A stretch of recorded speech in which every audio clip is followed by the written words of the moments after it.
Mais um podcast Conexão by Cíntia Monerá no ar. Hoje a minha convidada, ela é psicanalista e psicóloga, doutora Luciana Deretti. Prazer enorme ter você aqui comigo, Luciana. Eu que agradeço esse convite repleto de simbolismo. É isso. Afinal, e a gente vai falar de um tema muito bacana, né? Duas mulheres falando sobre nada mais Nada importante do que ser mulher, sobre o feminismo nos dias atuais. É isso, Lu. E aí eu queria começar perguntando pra você o que te levou a estudar psicologia, né? E a sua trajetória de vida acabou se conectando, né, com os temas da mulher na contemporaneidade. Explica pra gente. Vamos lá. Eu vim de uma história de vida, de muitas perdas, mas também de muita superação, aonde eu escolhi. Tá. Apesar das dores que vivi, perdi pai, perdi irmão precocemente, fiquei sozinha com uma mãe enlutada, mas escolhi que ser feliz seria possível, apesar de toda a dor. E me tornei protagonista do meu destino. E foi uma perda traumática, né? Foi uma perda traumática, numa cena de um crime bárbaro. Uhum. E muito triste, mas foram justamente essas dores e esse sofrimento que eu acabei transformando em recurso de superação e de crescimento, e que se transformou em força de superação, para que eu pudesse também ajudar outras pessoas a escolherem ser felizes, independentemente dos seus cenários de vida. E estamos aqui para falar então hoje sobre saúde mental da mulher, sobre o feminismo, né? E eu acho que tem tudo a ver, quando eu te falo aqui da minha história, porque eu acompanho no meu consultório, eu sou psicanalista de infância e adolescência, de adultos, e a minha última formação psicanalítica, ela foi sobre casal e família. Aonde você se encontrou, né? Aonde eu me encontrei, por quê? Porque ninguém é se não estar na presença do outro, ninguém existe nesse mundo lá fora. Se estiver sozinho, eu digo, a felicidade compartilhada, ela se multiplica. Perfeito. E aí, Lu, vamos começar com uma pergunta polêmica. Vamos lá. Eu queria que você me dissesse qual é a sua visão em relação ao feminismo, né? No contexto psicológico e social. Perfeito. E vamos lá nós duas, então. E que muitas mulheres, que todas possam aqui nos escutar e nos se inspirar Com nisso certeza. que nós vamos aqui hoje falar. Porque ser mulher está muito perigoso hoje em dia. Nós vivemos correndo atrás de um ideal de perfeição que se torna absolutamente perigoso para nossa felicidade, para nossa saúde mental. Eu, Luciana, escolhi ser feliz, estabeleci metas, objetivos, cheguei lá. Mas a gente poder também reconhecer que a nossa felicidade e o nosso sucesso, ele não está na perfeição, ele está na consciência diária acerca dos nossos papéis, dos nossos objetivos, dos nossos propósitos. E nós hoje, mulheres, quando a gente fala do feminismo, eu brinco com as minhas pacientes. Se eu pegasse aquelas que queimaram o sutiã na praça, elas não se deram em conta, na verdade, da armadilha que elas nos colocariam. Por quê? Porque é impossível a gente estar 100% o tempo inteiro em todos os papéis das nossas vidas. E isso a gente está falando lá do tempo das cavernas, né? Que os papéis eram divididos. Mas vamos lá, adorei. Concordo, gênero, número e grau. Porque, na verdade, vamos falar da contemporaneidade um pouquinho. Tá. Do tempo das cavernas nós tínhamos um cenário, mas atualmente nós vivemos como sociedade uma provocação constante acerca da nossa capacidade produtiva. Então nós mulheres assumimos vários outros lugares, vários outros papéis na sociedade, o que é incrível, sem dúvida. Eu poder estar aqui como psicóloga, psicanalista, realizada, bem-sucedida, com uma jornalista incrível aqui, também com uma carreira espetacular. Perfeito. A nossa independência financeira, é claro que ela é uma conquista magnífica, só que nós não podemos esquecer que existem papéis, lugares, principalmente quando a gente fala de família, onde o papel da mãe, da esposa, ele existe e nós não precisamos negar características como, por exemplo, a nossa fragilidade. Perfeito. Uma coisa não precisa ser anulada, elas podem andar, né, alinhadas. Alinhadas. E a gente, na busca da perfeição, a gente tem deixado de reconhecer, principalmente aí, um grande perigo da contemporaneidade, que é a nossa essência. Então, as mulheres hoje estão aí querendo competir com os homens, e essa onda do feminismo é muito perigosa em razão disso. Pois é, porque acaba, né, Lu, eu acho que, né, elas querem uma igualdade. Ok, a gente querer igualdade, eu acho válido, mas igualdade de quê? Igualdade de quê, gente? Eu acho que você vai poder explicar melhor, né? Isso eu me questiono e você deve ter no seu consultório pacientes também. Tá bom, olha só, com essa demanda toda, agora qual é o meu papel? Porque também eu tô me sentindo não tão cuidada, não tão protegida. Porque você acaba virando uma superwoman, uma super mulher no caso, e acaba que o papel do homem, que é o de cuidar, né? O homem, ele tem essa coisa, da mulher também, de proteger. Acaba ficando meio confuso isso, né? Porque a independência da mulher, ela distorce um pouco esse papel dela no feminino dentro da relação. A independência da mulher tem se tornado uma grande armadilha na contemporaneidade, não só para os relacionamentos, mas para o papel de mãe e principalmente, inclusive, para a nossa felicidade. Por quê? Não tem nada de mal, por exemplo, e nós como mães não sermos 100%, assim como num relacionamento, assim como no trabalho. Nós estamos correndo atrás de uma perfeição que na verdade ela é uma grande utopia. É impossível sermos perfeitas o tempo inteiro em todos os papéis. E aí vem um conceito fundamental que hoje está na moda, né? Todo mundo quer ser plena. Mas o que é ser plena, na verdade? Eu digo muito para minhas pacientes que, para mim, a plenitude, ela tem a ver com a nossa capacidade de estarmos presentes conscientemente em cada um dos nossos papéis quando ali presentes. Então, a gente fica vivendo essa vida que as redes sociais, muitas vezes, nos seduz com relação àquilo que a gente assiste. Porque a vida real, ela é, na verdade, offline, não é online. Não é online, mas que no online... E aí tem uma mania que nós mulheres temos, eu adoro quando eu encontro uma amiga. E se tu observares, se a gente observar na vida cotidiana social, nós mulheres adoramos dizer que a gente tá numa correria. Amiga, como é que tu tá? Tu nunca vai dizer. Quando é que a gente diz, ai, tô numa paz? Não, a gente adora Não, e até dizer. porque parece que é uma culpa. Se a gente estiver na paz, tá na paz. Como assim? Faz nada? Tu não tá correndo, a gente quase compete pra ver quem tem a vida mais louca. Exatamente. E isso tá sendo enlouquecedor. Então as mulheres, elas estão correndo atrás de ideais que não são nem mesmo delas, verdadeiramente falando. Muitas vezes é aquele perfil que tu idealiza nas redes sociais e que na verdade são vidas construídas e que não são a vida de verdade, a vida real. Por quê? Porque é impossível tu trabalhar o dia inteiro e ser a mãe, a esposa perfeita quando chegar em casa. É impossível, e vamos lá, não vamos também condenar, não é que toda mulher tem que trabalhar fora, eu acho que tem uma infinidade de temas aqui pra gente abordar. Né? Por quê? Porque a individualidade, a subjetividade da mulher tem se perdido porque nós estamos tentando ser todas iguais.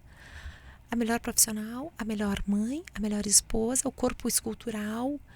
E no meio dessa corrida maquínica em busca de um ideal de perfeição, que para mim é uma utopia, nós estamos adoecendo emocionalmente. Perfeito. Não, e o pior, né, Lu, é que acabam não valorizando o trabalho da mulher que fica em casa, que cuida da família, que cuida do lar, que tá ali em função, e que é um trabalho não remunerado e de 24 horas. De uma jornada árdua. Exatamente, quando entra a maternidade. Perfeito. E tem algo que eu costumo trabalhar muito no consultório e que aqui eu provoco todas nós a refletirmos, que uma coisa é o desejo de ser mãe, outra coisa é o desejo de maternidade. Muitas de nós brincamos de casinha na nossa infância, onde nós éramos mães e nós tínhamos um bebê e nós brincávamos de casinha. Muitas mulheres na contemporaneidade têm tido filhos pelo seu desejo de ser mãe, em razão de um ideal narcísico de perfeição. A gente casa, a gente tem um trabalho e a gente tem um filho. Mas não necessariamente ser mãe significa estar pronta para assumir esse papel. Porque o filho, ele não é um troféu. Perfeito. Ele, na verdade, é um desafio diário, constante, que nos tira não somente da nossa zona de conforto, mas nos coloca frente às nossas maiores fragilidades. Até porque, né, já começamos a ceder o nosso corpo para gerar. E aí, por aí em diante, cedemos muito mais por conta da maternidade, né? E muitos filhos têm representado para as mães de hoje um ideal narcísico. Então, o filho passa a ser uma projeção daquele ideal da vida perfeita. E, na verdade, por mais que a gente faça por um filho, por mais que nós nos entregamos, que nós nos esforçamos em prol do que a gente acredita que ele precisa, não necessariamente um filho vai ser exatamente como a gente sonhou. Exatamente. E aí, como é que fica exatamente quando a mulher, né, ela assume esses outros papéis, né? Na questão do feminismo, vamos bater nessa tecla. E tem a maternidade. Como é que acontece o equilíbrio? Como é que isso... E o que tem afetado as famílias no mundo contemporâneo? Como analista de famílias, nós temos assistido de camarote nos nossos consultórios uma falência da família. Em que sentido? As pessoas têm casado, tido filhos, em razão de um desejo de completude, sem se dar em conta que a família ela acontece no cotidiano. Não acontece na foto postada no Instagram, numa viagem no exterior, todo mundo num lugar lindo. A família ela acontece no convívio diário, porque nós pais somos responsáveis pela saúde emocional dos nossos filhos. E a terceirização desse olhar, desse cuidado, desse papel, tem sido responsável pela saúde, pelo decreto da... Nossos consultórios estão inundados de crianças com uma série de sintomas. Inclusive a depressão, né? Inclusive a depressão. É um dos maiores. A adolescência tem se tornado cada vez mais patológica. Por quê? Porque na adolescência, eu sempre digo no meu consultório para os pais, eu trabalho preventivamente com meus pacientes que vão ter filhos, que tá na moda agora isso de que a criança, né, tem que crescer sendo respeitada. Não estou falando em prol da violência, não. Estou falando que criança tem que respeitar pai e mãe. Criança tem que idealizar pai e mãe. Criança tem que querer orgulhar o seu pai e a sua mãe. E isso se constitui no vínculo. Então a gente no dia a dia, na rotina, na né? presença. Na presença, Lu, que tá tão difícil, né? Tão difícil. Com essa demanda. Porque as mulheres passam o dia fora de casa. Vamos lá, eu trabalho, eu adoro o meu trabalho. Mas quando eu chego em casa, o meu celular fica de lado. E eu estou presente verdadeiramente junto ao meu filho. E a gente passa o tempo inteiro conectado aqui. E depois a gente reclama que os nossos filhos não saem das telas. Perfeito. Mas, na verdade, filhos reproduzem os modelos de comportamento que eles assistem dentro de casa. Porque pai e mãe são referência de afeto e de cuidado. E se a gente não estabelece esse vínculo, o que acontece na presença? Nós, na adolescência dos nossos filhos, não teremos condições de competir com o amigo que vai oferecer a droga, com o amigo que vai convidá-lo para fazer algo ilícito. Por quê? Porque é a partir da idealização que se dá na infância que nós pais vamos ter a garantia de que na adolescência nós seguiremos sendo referência para os nossos filhos. Perfeito, Lu. E agora, na sua visão, né, como psicóloga e psicanalista, como é que você acha que a gente consegue alinhar isso tudo, né? Porque, assim, é óbvio que é muito importante também a mulher se realizar profissionalmente. A gente tá falando aqui do alinhamento, gente. A gente não tá fazendo apologia à mulher não se realizar profissionalmente, mas que uma coisa não precisa ser anulada, né? O papel dela como mãe, como esposa, a gente tentar alinhar. E aí eu queria que você desse uma visão, assim, psicológica disso, como é que a gente consegue alinhar todos esses fatores e ter essa presença e dar esse exemplo aos nossos filhos e ser presente para os nossos filhos também.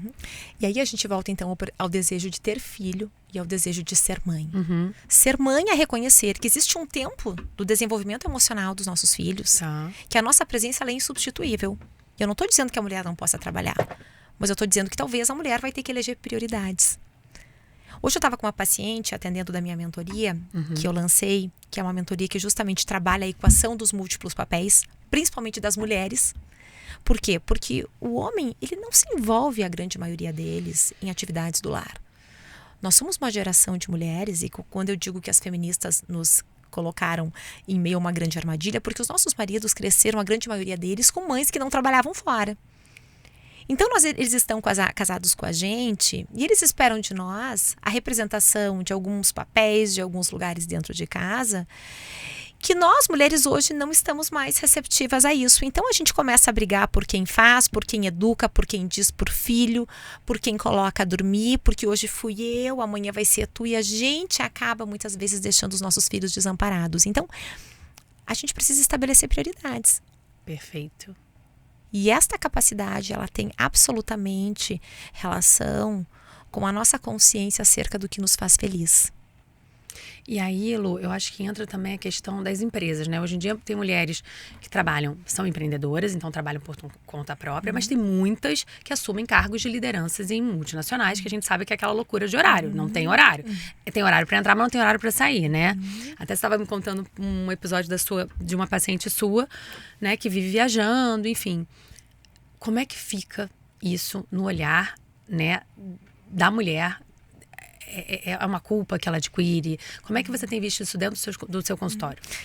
Eu tenho inúmeras pacientes e aí fora, pessoas que conheço, mas no consultório, que é onde eu mergulho na intimidade, a gente tem recebido cada vez mais mulheres que têm uma vida perfeita, um sucesso profissional imenso, casamentos muitas vezes idealizados, mas que quando elas chegam no consultório, elas chegam muitas vezes em razão do que acaba estourando ou não dando certo. E muitas vezes sim. E aí eu não quero ser preconceituosa e dizer que um filho não estar bem emocionalmente se dá em razão da ausência materna. Sim, o pai pode estar presente, sim, mas a mulher precisa validar esse lugar, esse papel. E muitas vezes nós, mulheres, estamos exigindo dos nossos maridos, e aí vem como analista de casal um exercício que eu diariamente provoco meus pacientes a pensar, é que nós precisamos ser um time, um casal. Perfeito, perfeito. Ele precisa entender que um vai ter que dar suporte para o outro. Onde eu cedo, né? Para poder... Aonde eu vou abdicar, talvez, do meu futebol, o homem e a mulher do seu beach tênis, porque alguém precisa ficar com as crianças. Então, se eu posso, tu também pode. E aí, a criança fica com a babá. E é aí que se dá esse prejuízo tão grande na educação dos nossos filhos. Porque a mulher pode sair de casa às 7 da manhã e trabalhar até às 8 da noite, mas ela pode chegar em casa e ela pode ser mãe. E a questão aqui não é a quantidade do tempo passado junto, é a qualidade. Porque não vamos dizer que crianças que passam o dia inteiro com uma mãe dentro de casa, que isso vai ser sinônimo de um desenvolvimento emocional saudável para a criança. Perfeito. A grande questão é a capacidade de estarmos presentes verdadeiramente junto a quem a gente ama. E não, exatamente, para poder dar essa base, né? Para poder se conectar de verdade. De família. E como é que as mulheres enxergam? Porque elas estão, né, explorando outros papéis. Mas e o homem? Como é que ele continua ainda no mundo contemporâneo? E a gente vai falar de feminismo, mas a gente também vai falar aqui sobre o lugar do homem. Exatamente. Porque o que nós temos visto? Muitos homens têm hoje uma dificuldade imensa de lidar com mulheres com um recurso, com um status profissional maior do que o seu. Então é um desafio não só para a mulher, quando a gente fala o feminismo, e aí também está a importância nossa como mulher de reconhecer aquilo que o homem faz muitas vezes, porque as mulheres também têm desistido muitas vezes dos seus casamentos. Sim. Porque elas não conseguem reconhecer no homem capacidades que também são importantes. Então a gente vive uma relação muitas vezes unicamente monetária. E o que estabelece a saúde emocional de uma família não é o recurso financeiro, é o recurso emocional. Que vai dar a base de tudo, né, Lu? Que vai dar a base de tudo. É aquela coisa, não vou me manter num casamento pelos motivos errados, né? Exatamente. Qual é a ideia de se casar, de constituir família? Quais são os princípios, quais são os ideais? Perfeito. E as pessoas hoje... E a base, né, principal? É o amor, né? O amor é o companheirismo. Exatamente. É a empatia, é a paciência. E aí a gente vive nessa corrida maquínica, correndo atrás de um ideal de perfeição, buscando o nosso melhor desempenho, e a gente acaba perdendo a capacidade de se relacionar. Porque se relacionar dá muito trabalho. É muito difícil conviver com as diferenças. É muito difícil entender que por mais que a gente ame, a gente não vai pensar igual. E aí nós mulheres acabamos nos tornando um tanto narcisistas, né? Porque a gente pode tudo, a gente consegue tudo, e tem uma armadilha muito grande nisso. Porque só existe espaço na falta. E se nós formos perfeitas, a gente não precisa de ninguém ao nosso lado. É exatamente, né, esse psíquico, né, que eu acho que o feminismo, ele traz. E aí não acontece um alinhamento, acontece a competição. Exatamente. Entre homem e mulher. E aí a gente passa a competir, ao invés de se tornarmos parceiros, nós nos tornamos adversários dentro dos nossos lares. E aí nós temos crianças que são negligenciadas, e aí vem a terceirização do cuidado, do afeto, do carinho. E ao invés de poder olhar num todo, nós estamos voltados para a nossa individualidade, buscando o corpo perfeito, o cargo ideal, a postagem mais bonita, e a gente acaba vivendo uma realidade que ela é uma utopia. E qual é o conselho que você dá para a gente, nós mulheres, né, que a gente lida com essa pressão diariamente, para a gente ter uma vida mais saudável, né? Qual é o conselho que você dá? O que a gente pode fazer né, psicologicamente e na nossa rotina? Perfeito. O primeiro aspecto a se trabalhar é a nossa autoconsciência, acerca dos nossos propósitos e dos nossos ideais, acerca daquilo que realmente nos faz bem. Porque em meio a essa corrida maquínica, em busca de um ideal de perfeição, nós temos nos perdido com relação à nossa essência. O que te faz feliz de verdade? O que daqui 10 anos, ou daqui 20 ou 30, tu não quer se arrepender de não ter feito? Porque a nossa felicidade, ela não pode depender de onde a gente está ou de com quem a gente está. A nossa felicidade, ela tem que depender do que nós temos dentro de cada um de nós. Porque a felicidade, ela é única e intransferível. Perfeito. Então, nós termos essa consciência do que realmente nos faz bem, vai inclusive nos ajudar a estabelecer, e aí é o segundo aspecto, as nossas prioridades. É impossível estar em todos os lugares ao mesmo tempo. E cá entre nós, eu acho imensamente chato conviver com uma pessoa perfeita. É muito chato, né? Não, até porque todos nós somos imperfeitos. Gente, pra que estaríamos? Gente, qual a graça da vida se não exatamente. fosse a gente precisar evoluir? Com certeza. Adoro acordar todos os dias e pensar qual vai ser o desafio de hoje. Ô, Lu, somos perfeitos dentro da nossa própria imperfeição, né? Maravilha. Porque é perfeito isso. Adorei, muito perfeito. Perfeito, porque isso é que nos torna isso. indivíduos. É isso que faz com que seja incrível nós estarmos aqui juntas, porque certamente tu pensas diferente de mim em algum aspecto, nós juntas vamos construir e criar algo novo. Mas o aspecto que você falou, eu achei muito interessante o homem tem uma visão e a mulher outra. E isso, eu acho que é bacana, porque um complementa o outro. Imagina se todos tivessem a mesma visão, aonde eu ia agregar na sua vida e aonde o outro ia agregar, já que a gente está aqui para evoluir, né? Sim. O problema é que não acontece isso. E aí fica uma disputa insana, né? De quem faz mais, de quem é capaz. A gente sabe também, né, Lu? Você deve ter muitos exemplos dentro do seu consultório de mulheres que acabam, como você falou, ficando em relações, em casamentos, por uma questão financeira. O homem, né, muitas vezes ele usa do poder econômico, né, para manter a mulher ali, né? E enfim, não estou julgando, mas existe muito isso. Como é que você acha que as mulheres na contemporaneidade devem lidar com isso também para não ficarem submissas a esse sistema? E aí, importantíssimo esse tema, essa realidade, na verdade, Sim. que tu trazes, porque isso também acontece. Nós estamos falando aqui de mulheres bem-sucedidas profissionalmente, que muitas vezes estão ganhando mais do que os próprios maridos, mas sim, muitas famílias, em muitos papéis, lugares, o homem ainda acaba tendo uma supremacia com relação ao ganho financeiro. Mas aí está a importância da gente também poder aceitar e reconhecer que está tudo bem se nós não ganharmos mais do que o nosso marido, porque não é uma competição de quem ganha mais. Nós precisamos entender a lógica da cooperação, da empatia. E se teu marido vai estar mais tempo fora de casa, podendo trazer mais recurso financeiro para o lar, que maravilha, porque tu vais ter mais tempo talvez. Não tem como os dois serem os melhores. Às vezes tem períodos da vida do casal, e eu trabalho muito isso no meu consultório, que um dos dois vai ter que abdicar, porque alguém vai ter que dar mais atenção pro filho. Perfeito. E eu vou te ser sincera, eu acho uma delícia a mãe ficar em casa um pouquinho mais com o seu filho, eu acho que não tem nenhum problema. E é tão prazeroso, né? Mãe é mãe. É aquela coisa, né? O colinho da mãe é insubstituível. Tem coisas que só mãe traduz. Eu não tô dizendo que pai não é bom pai, mas eles vêm de dentro de nós, né? O amor de mãe e filho é visceral. O pai, ele aprende a paternidade, ela é um aprendizado constante. O amor de mãe é visceral. Adorei essa análise. E aí, como é que a gente pode construir, como é que você vê o futuro na questão do equilíbrio entre os papéis do homem e da mulher dentro do contexto família, dentro da sociedade?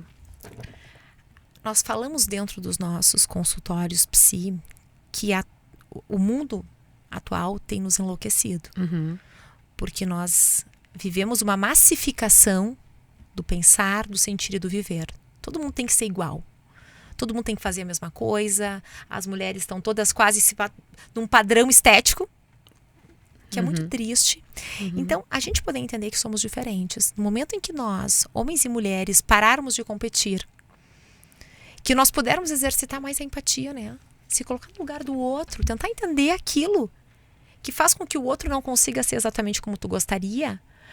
A mulher tentando Para de competir com o homem. O homem é mais forte em alguns aspectos, sim. Isso não tem nenhum problema. Até porque quem caçava, e vamos voltar até tema das cavernas. Quem é que ia caça, né? Exatamente. Era o homem. Então, a força brutal é do homem. E que coisa boa poder ser cuidada. Eu não sei onde é que as feministas estavam quando vieram dizer que a gente precisava de absoluta igualdade. Tudo bem numa empresa, uma mulher ser remunerada com as mesmas regras do que um homem. Mas eu não vejo nenhum problema em um homem fazer coisas dentro de casa e a mulher fazer outras.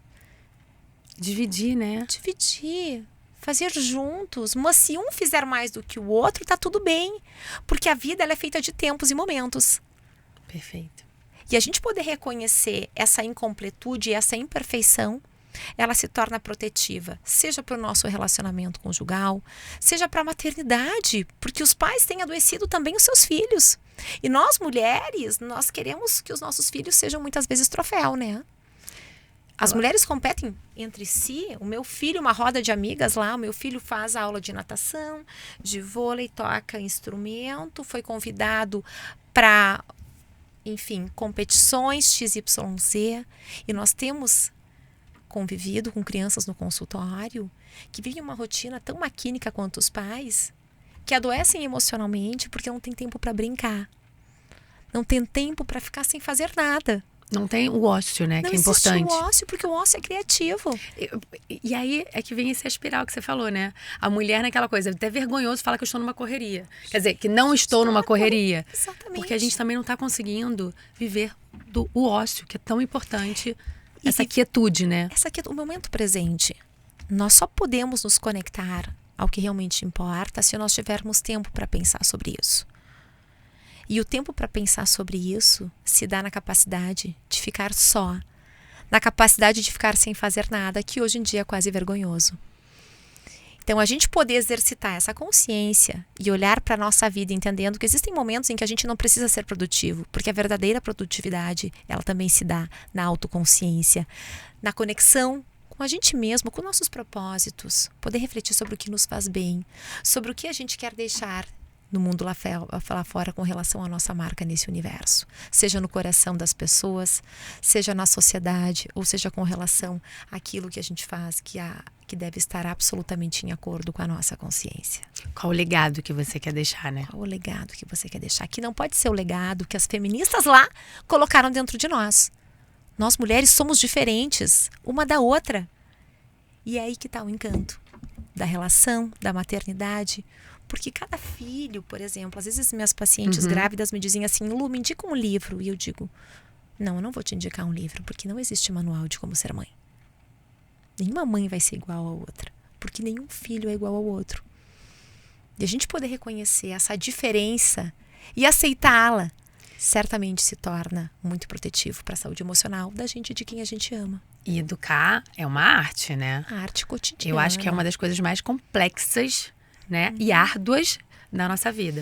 E eu sempre digo que se a gente pudesse se dar em conta que antes de educar os nossos filhos, a gente tem que educar nós mesmos. Concordo. A gente rever os nossos preconceitos, os nossos padrões, reeditar a nossa história. Porque a gente repete modelos muitas vezes que nós vivenciamos passivamente e a gente ativamente coloca muitas vezes nos nossos filhos dores que não são deles, que são nossas. Então, a busca do autoconhecimento, nós mulheres podermos nos reconhecer na nossa individualidade, não assumindo ideais que são colocados pelo mundo lá fora dentro de cada uma de nós. Adorei o que você falou, e aí eu tô lembrando aqui de uma situação onde alguém comentou comigo, e eu queria dividir isso com você. Porque fulano, ele é o provedor, ele ganha mais, ele me ajuda financeiramente, e aí ele acha que por conta disso eu tenho que ceder mais. Existe, né, esse pensamento de muitas mulheres de achar que tem que ceder mais porque o homem é provedor. Por que elas não conseguem entender que não é porque o homem é mais provedor, porque geralmente o homem é mais provedor, você vai me corrigir se estiver, mas ele acaba sendo mais territorialista. Ele não é porque é territorialista, mas protetor. Então ele bota a mulher lá em cima, num patamar, endeusa ela. E às vezes a mulher vê isso contra ela. Queria que você explicasse um pouco isso, Lu, que é meio confuso. É meio confuso. Né? A mulher, ela quer proteção, ela quer um provedor, mas aí quando o homem começa a tomar as rédeas, fala assim, olha, queria que você fizesse um pouco isso. Não é comandar, mas falar, olha, que eu gosto disso. Ela olha como uma ofensa, tá querendo me tolir, tá querendo me podar. Como é que você lida com isso no seu consultório? Aí, como psicanalista, eu preciso dizer que muitas de nós temos medo de sermos felizes. Muitas mulheres hoje, por exemplo, vou dar o exemplo do fogão, né? O marido trabalha o dia inteiro e ele quer chegar em casa e não tem uma forma mais incrível de demonstrar o afeto do que tu fazer uma comida para quem tu ama. Cuidado, né, Lu? É cuidado. E as mulheres acham que se elas fizerem uma comida para o marido no final do dia, e não interessa que se ela também trabalhou fora o dia inteiro, mas elas se sentem ofendidas. Porque eu trabalhei tanto quanto ele, eu que estou aqui cozinhando. Gente, Gente, não isso é tem que ser sobre prazeroso. isso. Exatamente. Que porque coisa a mulher tem o dom de cuidar e o homem tem o dom de cuidar de outra forma. Exatamente. Não sei por que essa loucura. Essa loucura, porque tem coisas que a gente faz. E eu não tô dizendo que o homem não cozinha bem, tem homens que cozinham maravilhosamente bem. Mas assim como tem homens que fazem outro, que o homem gosta mais de dirigir. Assim como o homem abre a porta para nós mulheres entrarmos no carro. Isso é bem boa. E aí a gente entra naquela briga de eu não vou fazer se ele não fizer. Pois é. Aí vem a disputa. Aí vem a tal da disputa. Aí vem o ego. Aí vem a vaidade. A vaidade. Aí vem o comparativo, porque o marido da minha amiga faz e por que o meu marido não faz. Enquanto, na verdade, a gente jamais vai saber o que, na verdade, se passa internamente na intimidade de cada casal. Então, a gente busca ideais externos sem reconhecer que, na verdade, nós temos histórias individuais. E nós podermos entender o encanto, enxergar a beleza que existe em fazer uma comida para quem a gente ama. O grande segredo está no foco que nós vamos colocar. Eu posso me sentir abusada porque eu cozinhei para o meu marido depois de ter trabalhado o dia inteiro como ele, ou eu posso me sentir imensamente bem porque eu pude fazer uma comida para quem eu amo. Isso vai fazer com que ele entenda que eu gosto muito dele. E isso certamente é o que fará com que ele não se sinta atraído por uma mulher lá fora, que demonstre mais capacidade de cuidar dele do que eu. O homem, então, você acredita que ele tem essa necessidade, né? De ser com cuidado, certeza. Com certeza. Muitas, já deve ter ouvido. Vamos lá, vamos falar sobre traição. Vamos falar sobre isso que é tão polêmico. Pra gente poder finalizar, pena que o tempo é curto. Mas vai. Vamos né? lá. Quantas vezes a gente escuta, por exemplo, ouvi falar de uma mulher que foi traída. Ela era linda, maravilhosa, perfeita. Exatamente. E o homem vai lá e trai com uma mulher que não tem nem 50% da beleza dela. Da beleza física, do sucesso profissional. E aí? Por que o homem trai? Porque aquela mulher aceitou ser cuidada. Porque nenhum homem vai ficar ao lado de uma mulher se ela não precisar dele. Até porque o homem tem necessidade da conquista, né? São eles que conquistam a gente. E aí está o nosso encanto. E por que a gente lutar contra isso? Bem-vinda essa perspectiva de podermos ser mulheres sem vergonha de reproduzirmos, sim, muito dos papéis de antigamente. Porque não é à toa que hoje nós vivemos uma falência das famílias e dos relacionamentos amorosos. Se o feminismo fosse tão benéfico, nós não estaríamos vivendo o adoecimento que nós vivemos hoje, principalmente das mulheres. Não teríamos mulheres revoltadas com os homens, né? Deprimidas. E sozinhas. Não, e outra coisa, querem se igualar na questão também, né, de vou explorar sexo com todos. Aí é outro tema bacana, né? Mas é isso. A liberdade sexual. Exatamente, Lu. E o corpo vira moeda de troca. Perfeito. E isso acaba sendo muito mais danoso do que qualquer padrão de antigamente, onde o sexo era sagrado. Hoje, o corpo virou um instrumento de poder. E não é à toa que essa geração de meninas vem crescendo numa sociedade onde existe a banalização da sexualidade. É por aí que começa. Então, nós mulheres, como espelhamento, nós somos o espelho das nossas filhas. Nós também precisamos parar para pensar sobre isso, porque é um endeusamento do corpo tão grande. Até porque a gente tem muito mais do que um corpo para mostrar e para apresentar, gente. Somos lindas, né? De corpo, de alma, de essência, de conhecimento, de tantas funções. Porque só ficar banalizado no cunho sexual. Por favor, a gente malha, a gente faz exercício para se sentir bem. Exatamente. Não para ter um corpo perfeito. Pra ficar no exibicionismo. E ele não pode ser moeda de troca. O corpo é ferramenta de vida. E a gente poder reconhecer a nossa essência, no que a gente é, e não naquilo que o mundo lá fora enxerga. A gente poder reconhecer o nosso protagonismo, porque o sucesso, ele vem de dentro. O sucesso não tem a ver com o que o mundo lá fora legitima. Isso eu trabalho muito no meu consultório com meus pacientes. Na minha mentoria, que eu trabalho muito também, esse aspecto, a gente trabalha o equacionário dos papéis, porque a equação perante os múltiplos papéis, a sabedoria com relação à escolha das nossas prioridades, é o verdadeiro segredo da plenitude das mulheres nos dias de hoje. Ai, gente, eu amei. Anotaram, né? Lu, muito obrigada. Pena que o tempo é curtíssimo. Foi incrível essa troca. Eu acho que a gente trouxe aqui um assunto relevante, uma pauta polêmica e inspiração para as mulheres, né? Saberem que é muito mais fácil quando a gente tem um alinhamento e a não competição com os homens, né? Somos o quê? Quando o casal decide ser um time, ele cresce. Ele cresce junto. E vamos se orgulhar de ser mulher. Vamos se orgulhar de poder ocupar os nossos papéis, de sermos imperfeitas, porque somente existe razão de estarmos aqui se tivermos no que evoluir. Um prazer. Ai. Um beijo para todas as mulheres. Lu, obrigada. Beijo. Beijo, Fiquem gente. com Deus e até o próximo podcast. Vai ter mais com a Lu. Beijo. Tchau, tchau.